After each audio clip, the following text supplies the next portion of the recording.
Salud and Jesus Paul will fight next Wednesday. We will be in San Diego for that. Well, you know, we talked a little bit about the judging and what we saw earlier in this fight. Very divergent scoring on the part of the judges. We have seen an awful lot of it. Last week, we saw one fighter score a fight 100-87 when the fighter who scored 100 points had a point taken away. How does that happen in a 10-point fight? It is an unenviable job, and to be sure, a very difficult job judging a boxing match. Okay, so you want to be a boxing judge. Here's what you need. You need keen eyes, sound reasoning, and innate understanding of the sweet science and the skin of a rhinoceros. See it very much, and Espinosa's tagged by Rangel and comes back with a right hand of his own. I guess you could look at it as closer than we did, but I don't know how. And these numbers would be an indication. As you look at Rangel landing 243 to 145 for Espinosa. Now, yes, those are quick scores now. 97-93 for the winner by split decision, Louis. Oh, no. True enough, it's subjective opinion, but subjectivity and credibility can sometimes cross. The James Toney Dave Tiberi fight, for example. You know, the Dave Tiberi and James Toney fight was just another example of, I'm not going to say poor scoring, but there were a lot of controversial decisions. And certainly, you know, I was one person watching that day, and I thought that James Toney won the fight by this much. There are going to be close decisions. See, that wasn't a decision that was questionable in my mind as far as honesty. Now, you're going to watch close rounds, and you and I can sit here and watch a close round. I may score it for fighter A, you may score it for fighter B. That doesn't mean either one of us are dishonest. We just saw it differently, and that's what happened in that fight. 3 sets of eyes from 3 different viewpoints can provide 3 different looks at the same fight.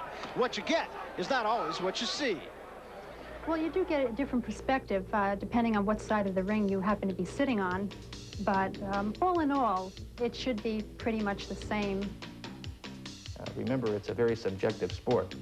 There's 3 judges, each watching a fight and a different angle in the ring. And one judge may see it one way, and one judge may see it another way. So when you say a bad decision, that particular judge on the other end of the ring may see a fight 2 or 3 rounds different than I'm going to see the fight.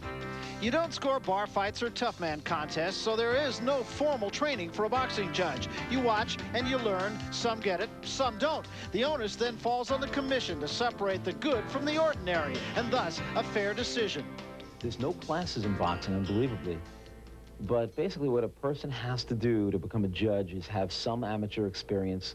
I don't like a lot of amateur experience because if somebody has too much, I find they become ingrained in the amateur way of thinking. In Nevada, what we do is we have people who apply to be judges, sometimes from other states, sometimes from here in town, and they have to go through the amateur program first. They go also come to our regular fights, sit in the back and keep score, and they bring their scores up. We go over them with the professional judges, and when there's an opening, we select what we feel is the best applicant. Well, it started through the amateurs. I used to attend a lot of pro shows, and I wanted to get involved in boxing, so I went to a couple of people, and I wanted to be an inspector. So they said, why don't you try being a judge?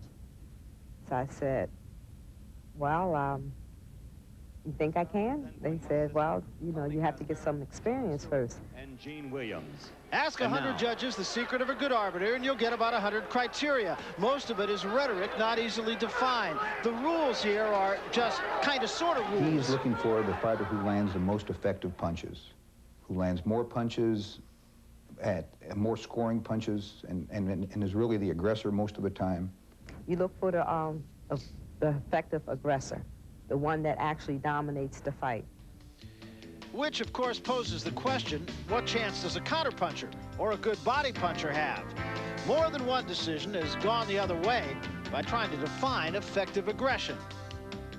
At best, the role of a judge is a difficult one. Trying to watch both men at the same time is easier said than done.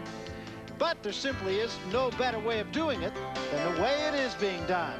So here's to those who hear the boos and catch the barbs. Theirs is a thankless task.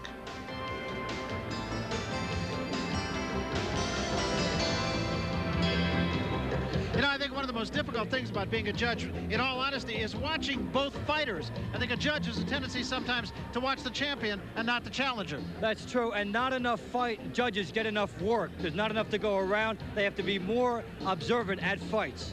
Kind of a look behind the scene at what it's all about to judge a professional prize fight. Well, this has been Scream.